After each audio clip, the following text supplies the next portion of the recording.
Let's return to This Week in America. Here's your host, Rick Bratton.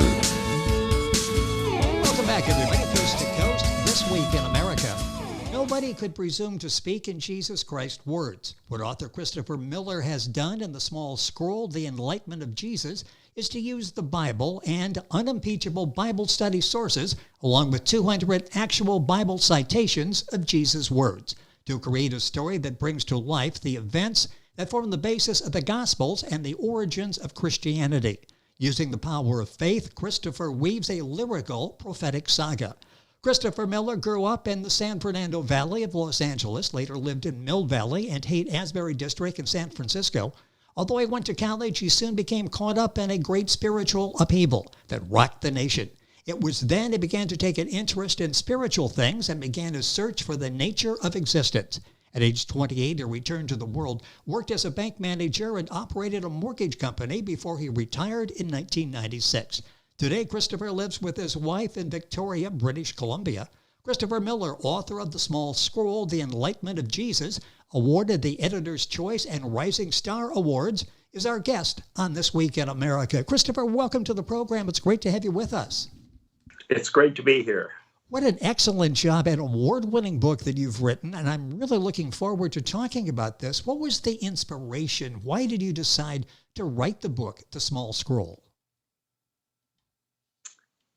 Well, when I was, it was back about 55 years ago, if you can believe it. It goes by quickly. Yes, I can believe it.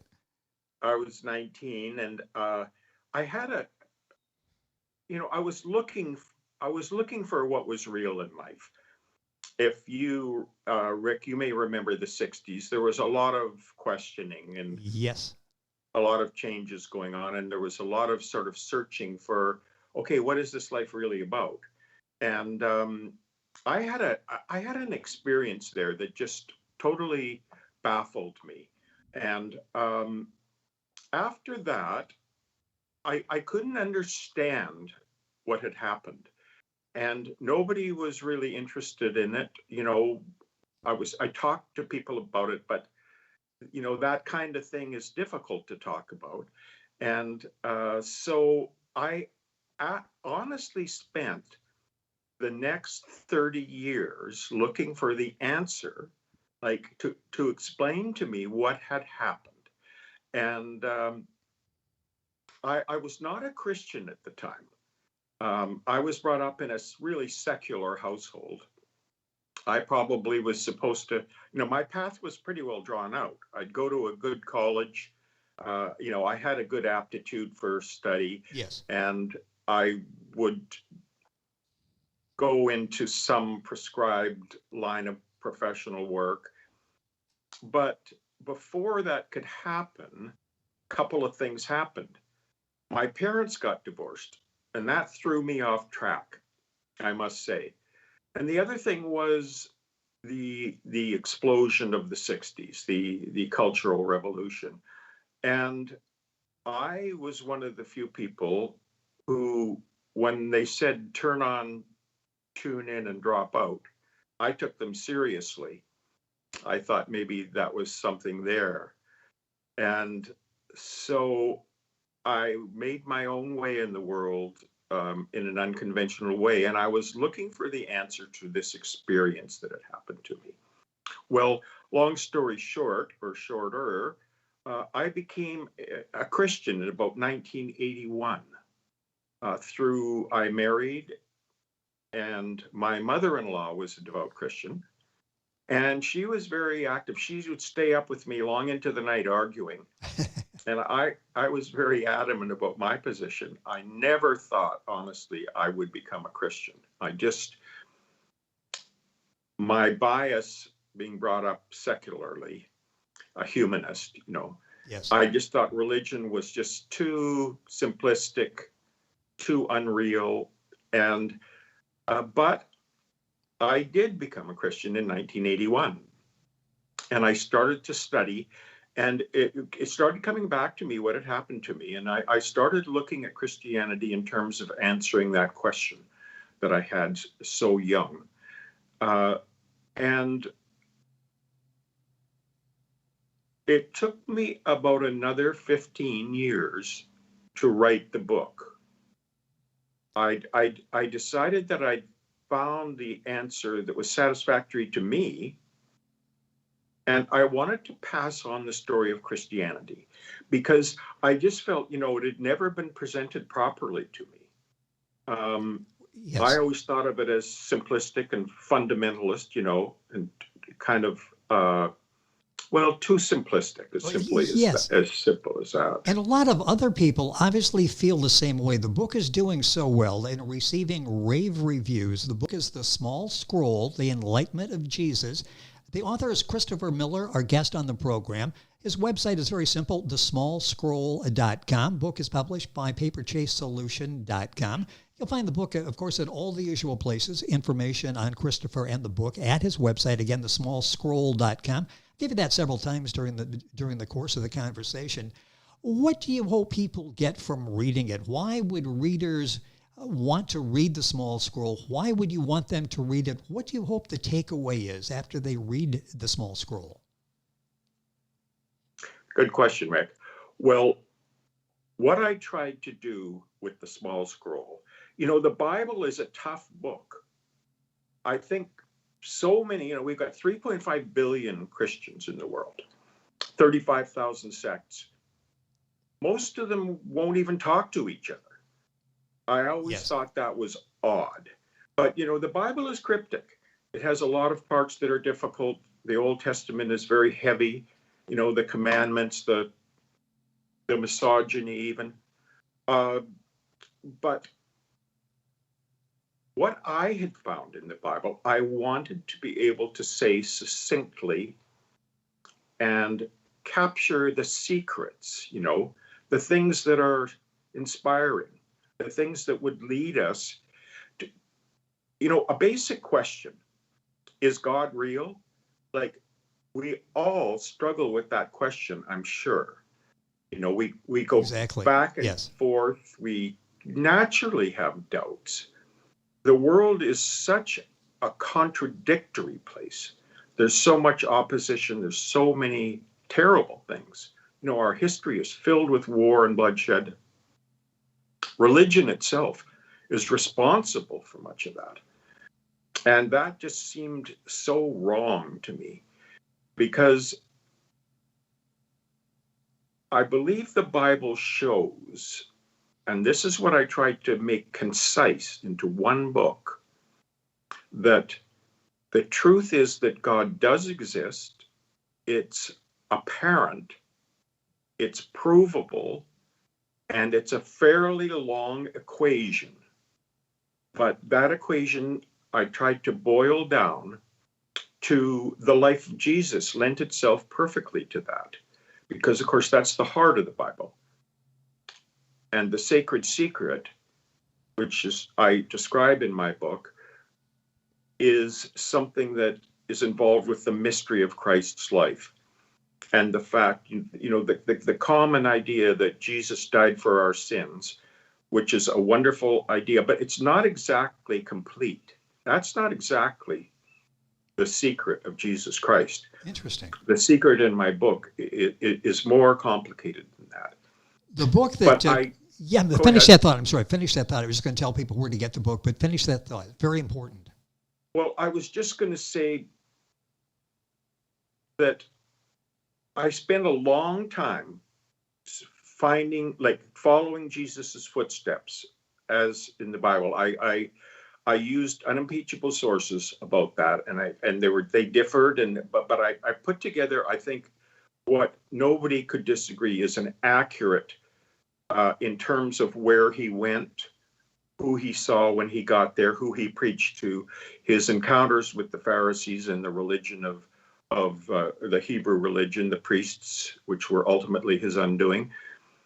And that formed kind of what I tried to do was create a voice that was the voice of the divine, but also our voice, a voice that was familiar to us as humans, and used that voice to explain the very beautiful, very simple, very deep, but the very meaningful truth about Christianity, that the fact that God is real, if one, I wanted the book to be able to allow someone to decide after reading it, would give them the ammunition, the intellectual ammunition, to decide if perhaps God was real.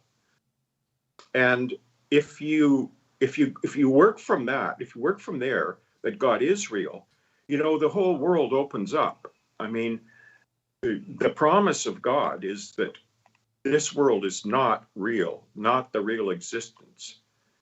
As above, so below, but the below here is lunacy. And the higher power is going to come down and reestablish what life should be, which is beautiful, without violence, without hatred, without war, without poverty. If God is real, then that can be real as well very easily. Because, look at the massive complexity of the creation. So if God did create that, then he can create something much better. And that was what I was always searching for. And you found the answer.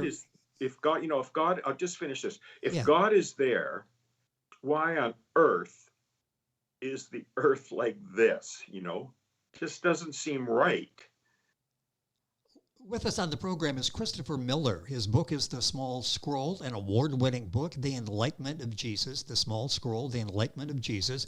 The website is very simple. His website, thesmallscroll.com. Book is published by Paper Chase Solution. The book available, of course, wherever books are sold. I'll direct you to Christopher's website. You can get information on him and the book there as well. One of the reviews says it's a message to our time. Does the book relate, does it pertain to what is happening in the world today? Well, you can see that so clearly.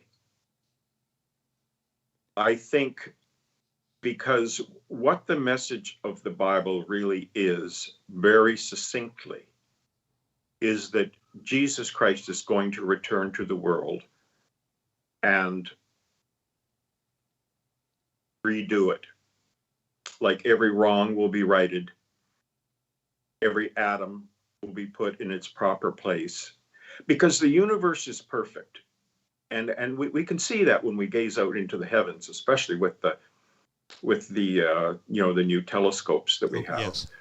You can see how wonderful the universe is, how it's it looks perfect, and the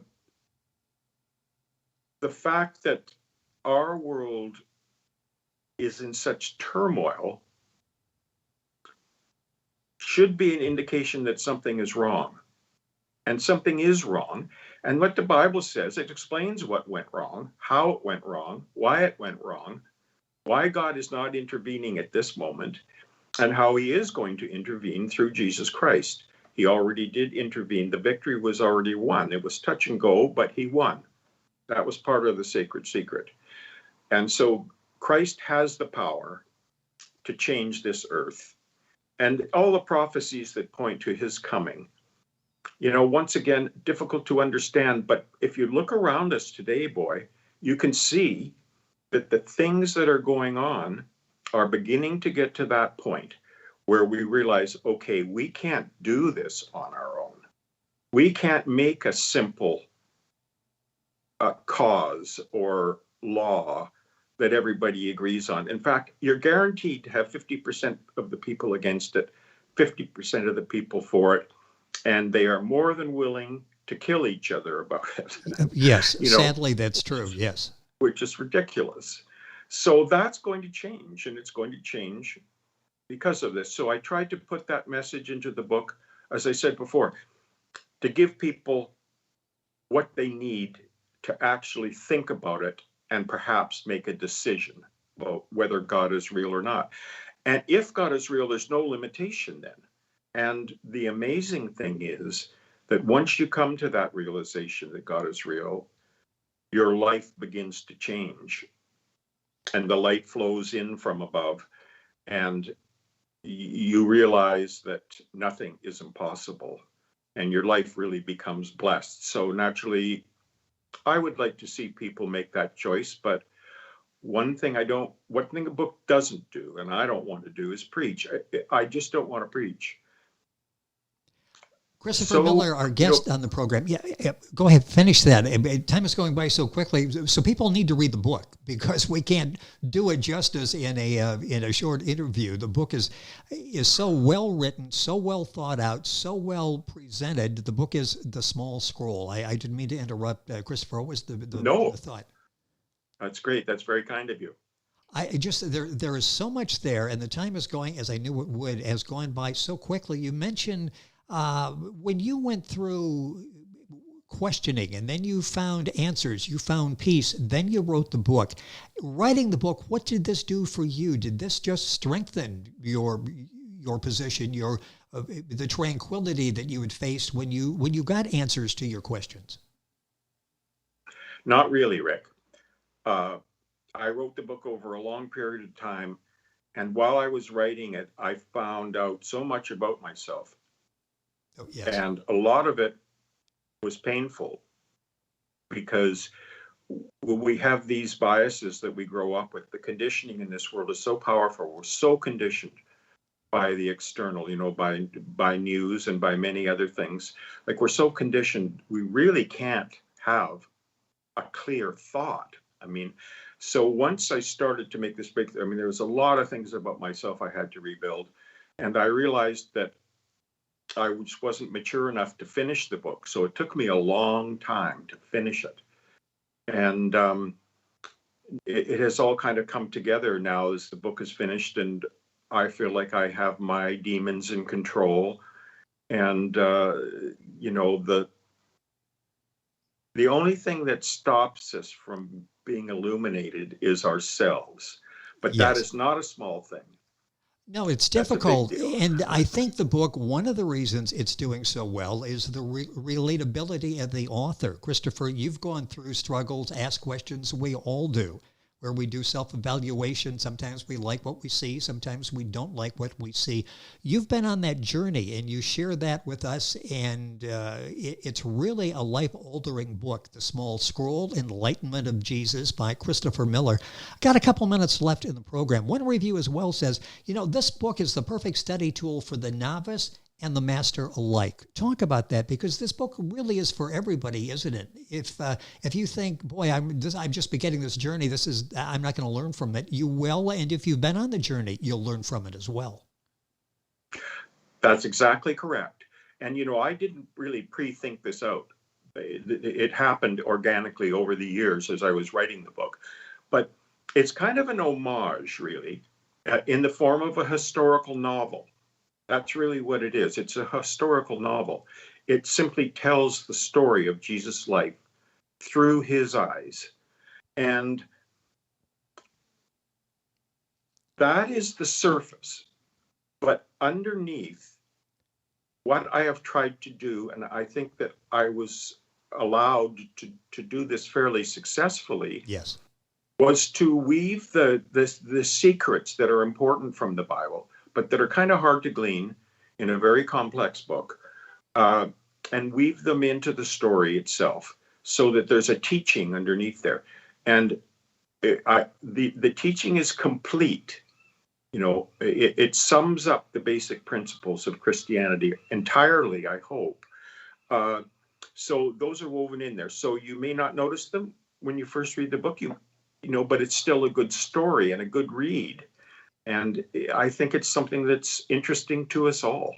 Well, it is. And I really look forward to a time, when mankind finally starts to come together under some kind of truth.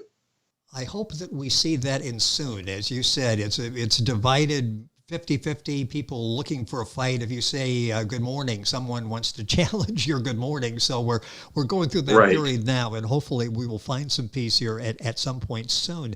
The book awarded the Editor's Choice and Rising Star Awards. It's The Small Scroll, The Enlightenment of Jesus. Christopher Miller is the author. His website is thesmallscroll.com. Book is published by Paper Chase Solution. Book available Amazon, of course, all the usual places, and at Christopher's website. Information there. I'll direct you there. And if you go to our website, thisweekinamerica.us, you'll be able to link on and get all of the information. Christopher, the time went by way too quickly. It's been a pleasure having you on the program. Hopefully we can do this again. So much more to talk about. Thank you for being with us on the program today. I thank you very much, Rick. I really enjoyed our conversation. I did as well. It's been our pleasure. Christopher Miller, author of The Small Scroll, The Enlightenment of Jesus. His website, thesmallscroll.com. Of course, information on our website, thisweekinamerica.us. We're back after these messages. This Week in America is online. You can visit our website, thisweekinamerica.us. Scott Pinkerton, Associate Producer of This Week in America. Jay Anderson, Segment Producer. Ben Watson, Webmaster. Otto Bechet, Director of Engineering and TV Production. This Week in America produced and is a trademark of Blue Funk Broadcasting, LLC. For information on all of our guests and to listen to this week's show, our website again at thisweekinamerica.us. And I'm Sean Bratton, Executive Producer of This Week in America.